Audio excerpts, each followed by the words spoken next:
Hendrix was one of the most exciting and innovative rock musicians ever, and he helped change the sound of the guitar. So, how do you get a heavy rock sound? Well, the most important thing probably is volume, because you need to overdrive your amp.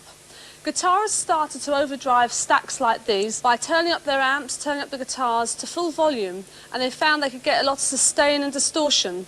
This is also helped by using a distortion pedal, or a fuzz box as they were then called. Nowadays you can get this kind of sound at a much lower volume if you want. I'm going to show you this kind of sound now in the studio, and with the feedback that I'll probably get from the chord, I'm going to control it using the tremolo arm and positioning the guitar to the amplifier.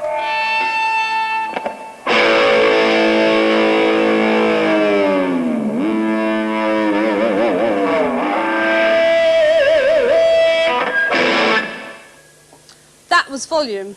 The next thing, of course, is the notes that you're going to use. And once again, it's the blues scale that supplies the notes for the soloing, obviously, but also for riffs, which are very important in HM, and also can give you ideas for chord sequences. We're going to look at riffs first, and I'm going to start off by playing a blues-type riff. Now, I'm going to use the key of E, so here's the E blues scale.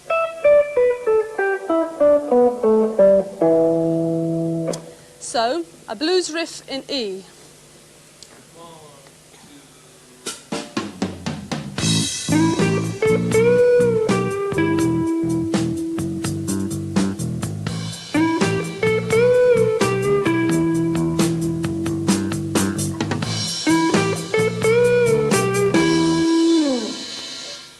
Play exactly the same notes but lower down on the guitar, and just listen to the kind of sound you can get.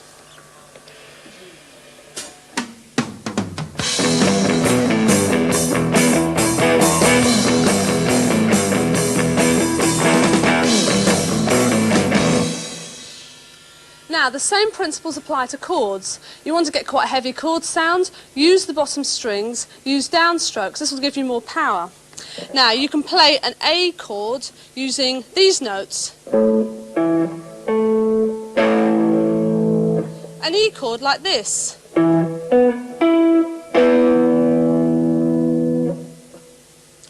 these chords are neither major or minor because they don't contain a third. Another chord which doesn't contain a third is the suspended fourth.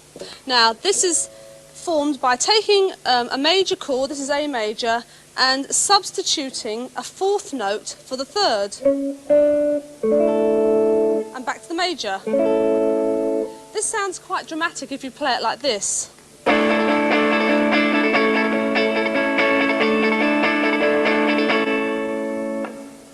Now, as I mentioned, the blues scale can also give you ideas for making up chord sequences. If you were playing in E, the notes of the blues scale would be E, G, A, B, D and E. So you can make up a chord sequence using chords based on these notes. It could sound like this.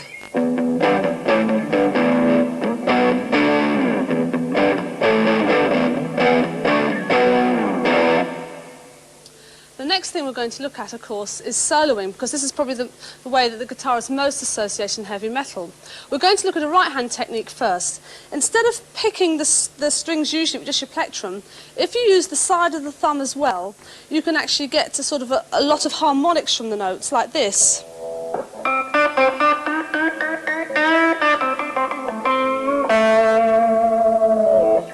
But of course, it's the left hand that does most work in heavy metal soloing. Last week in the blues, we looked at the techniques of string bending and vibrato.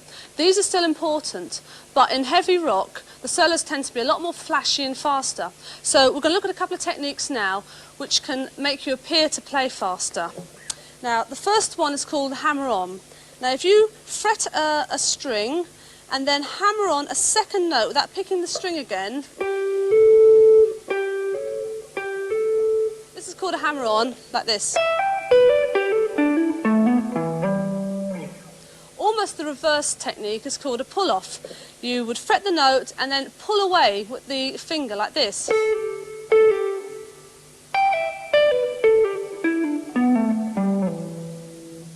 If you add the two techniques together, you can get trills, and they sound like this.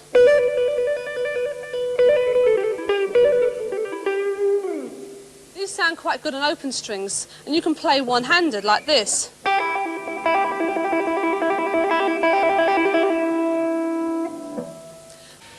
Now, effects can really enhance your sound, so we're going to look now at Gary Moore and see the kind of sounds he gets from his effects pedals. What Gary doesn't mention is that he's actually using an echo unit all the time as well. This is the distortion which I use on the Stratocaster to fatten the sound up, and you'll hear the difference if I switch it on and off. This is with that.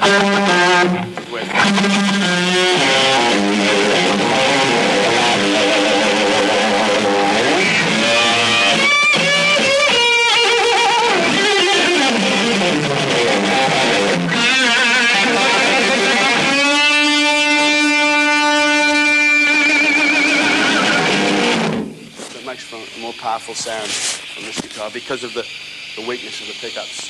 This kind of makes up for it. Boosts the output of the pickups, if you like. This is a chorus.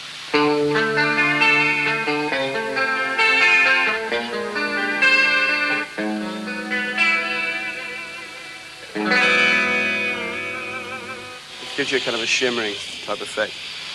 This is an octave divider, which brings in octaves below the note that you're playing. So this is one octave.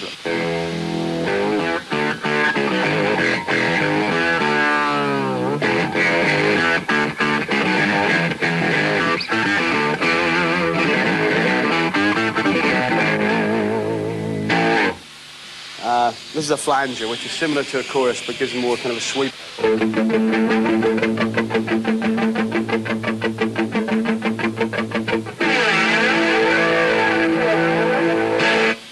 That's about it. Now onto the kit. To match the volume of the guitar, you've got to go for power on the drums as well. And you notice this week we've got more drums, larger drums. We've got as little damping as we can get away with in the studio here. Snare drum, deep, but it's a metal shell to give you the edge. The sticks, heavy sticks, a lot of people use them the wrong way around as well, like this, give you even thicker sound. And the main thing, you've got to hit the drums hard, like this. Now, playing like that all night, you're in danger of damaging yourself. So a lot of drummers put elastoplast on the fingers, all sorts of tricks like that. And it's a good idea to use sweatbands, wristbands, always have a towel handy. And one final thing, have your crash cymbals up nice and high to give you plenty of room for powerful strokes. Along with the drums, the bass is vitally important in heavy metal music because it provides the drive beneath everything and gives the music its weight and bottom. You can also do riffs in unison with the guitar and stabs and accents and play counter phrases and counter melodies. To start off with, we're going to look at 4 rhythms that crop up a lot in heavy rock. First rhythm, good straight ahead rock and roll 4/4. Now in a rock band you'd probably play 8 to the bar on the hi-hat like this. Now in HM you make it heavier and more simple, so you end up playing 4 to the bar and the rest of the band goes with you, like this. 2.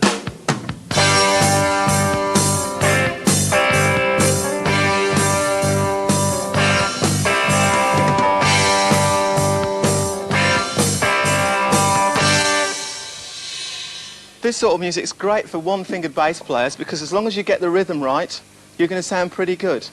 We're going to try another rhythm this time, an 8th note and 2 16th notes. It sounds like this. I call it the Red Indian rhythm, right? And we're going to try that with the band playing. Notice that the bass is playing exactly the same thing as the hi-hat.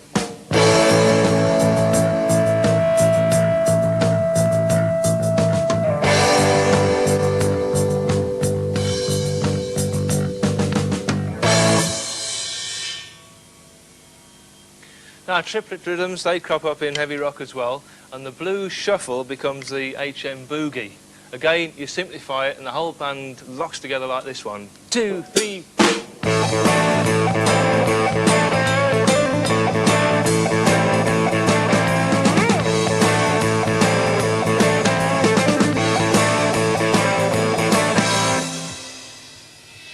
Now for fast tempos, what you should try is getting the whole band to play 8th notes. We talked about 8th notes before. It'll sound like this.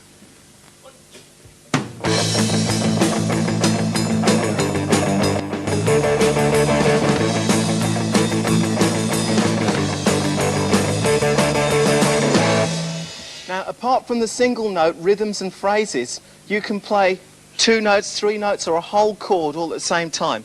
Start with the root note, and then a fifth. Or you could play root note, fifth, and octave. Or if you've got the strength, try and hold down a whole chord. Now you can strum it just like a guitar, and this is good for when the guitar is doing a solo because you can fill in the sound. It'll sound something like this.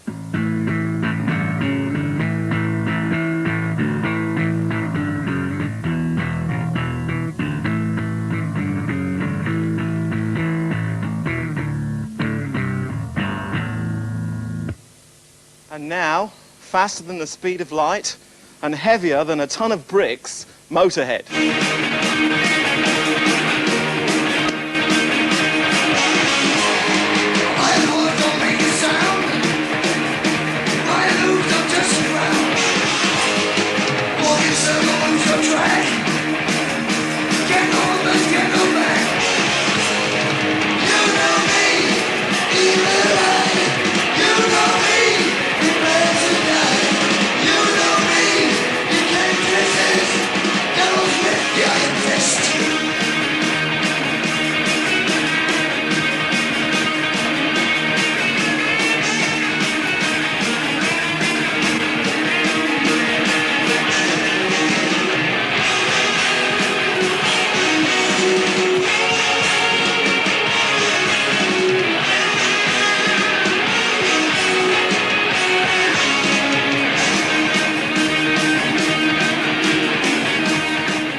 Right, HM arrangements.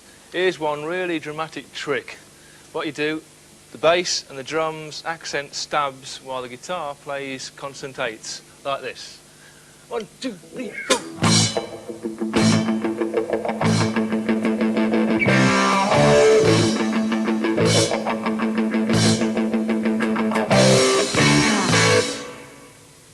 Now in the quieter, more gentle moments, when the guitar is doing arpeggio figures, the bass and drums can play a counter melody with accents against that. It sounds something like this.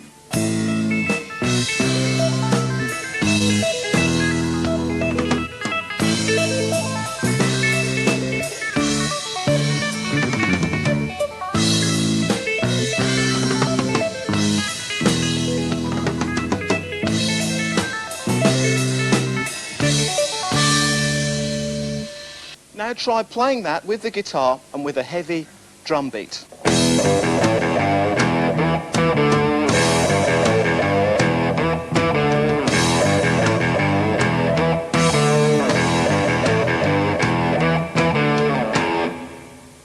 So far we've been talking about effects. Now we're going to try and put those all together in an arrangement. We're going to start off with a slow tempo, a red Indian rhythm, with the guitar playing suspension chords, and then the guitar and bass are going to lock together in a heavy riff.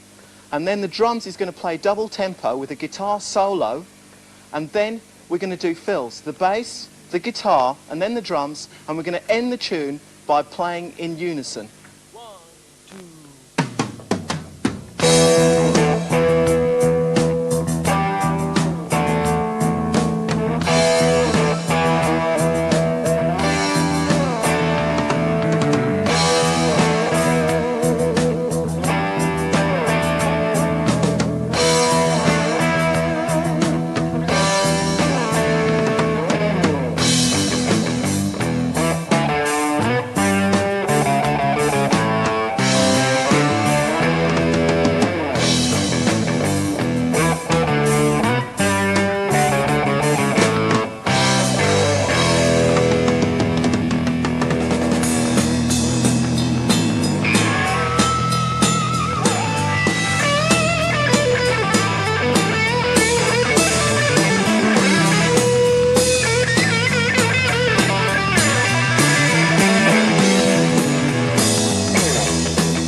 Okay, finally, onto drum solos.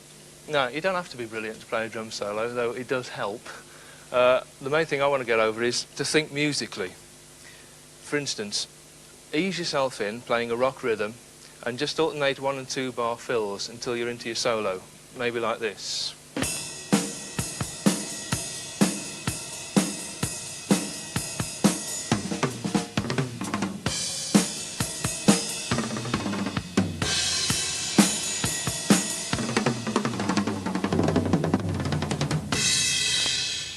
Okay, so now you've eased yourself in. I'm contracting like mad, but obviously you can take longer over it than that. Good thing to do is to keep your feet going. That way it keeps you in time, it keeps your audience in touch, and also it helps out a bit if you get into a bit of a mess. So, starting with the 2/4 hi-hat thing like this.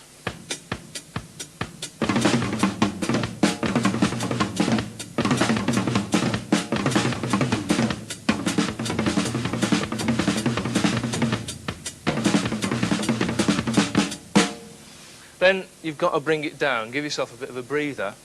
So what you do is change the sound, maybe play on the cymbal, show what a sensitive artiste we drummers are, you know, having had to play like an animal for the rest of the evening. Or what you can do is take the snare off and get a completely different sound and do a pattern like this, for instance.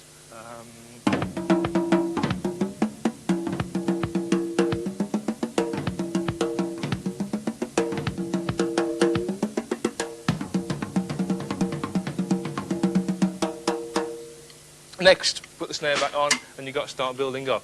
The easiest thing to do is to play 16s all over the kit, and you can get into sort of quite African sort of rhythms quite easily doing this sort of thing. And you can get a bit visual as well, because you can get into cross-hand patterns and opposing motion patterns like this. Remember, keep your feet going.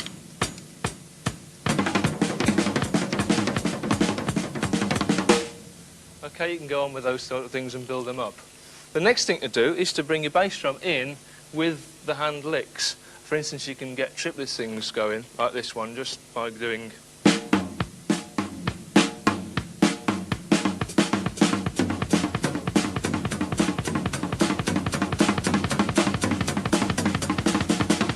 so on. Or you can use the old favourite, the 4-stroke rough.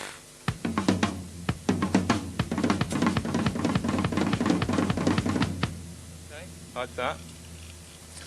Final thing you've got to do is get out of all this. So you've got to give the band a really strong cue, because if they don't come in right, you're going to blow all the hard work you've done up till now. So maybe you're doing a triplets thing, and you might be able to give them a cue like this one.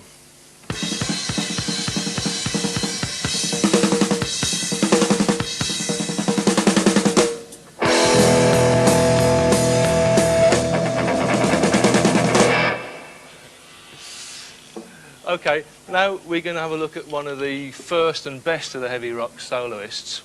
Notice how he uses the hi-hat to keep the pulse going, but it's not just his technique, it's his whole musical approach that makes it work. This is Ian Paice. You can only play flat out for so long before physically you go off. And you also turn the audience off, because once you've blown your cookies, that's it, there's no more left to give. Light and shade in volume especially, is really effective. If I'm thundering around the kit doing a very simple, I'll take a very simple triplet, and then I'll go down and do some fiddly things on the snare drum. The difference can make a solo. The fact that you've actually thought about going from loud to soft. That gives you, of course, that gives you the opportunity then to go back loud again. If you don't go soft, you've got nowhere to go. So I'll be fiddling around something like this. I'll be going...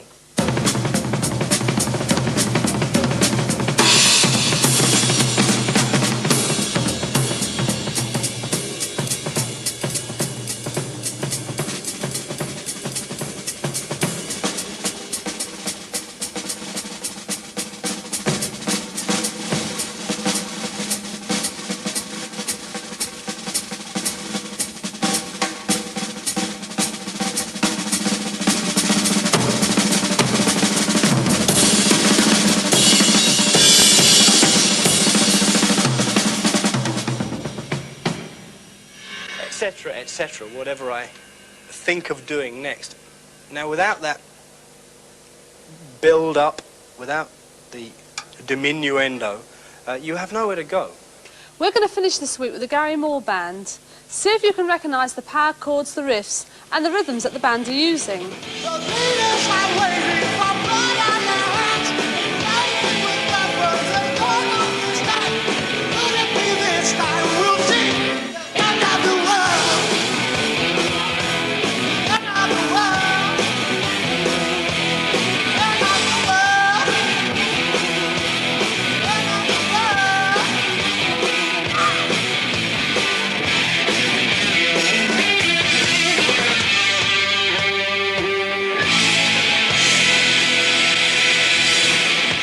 Not many introverts in rock and roll, I don't think.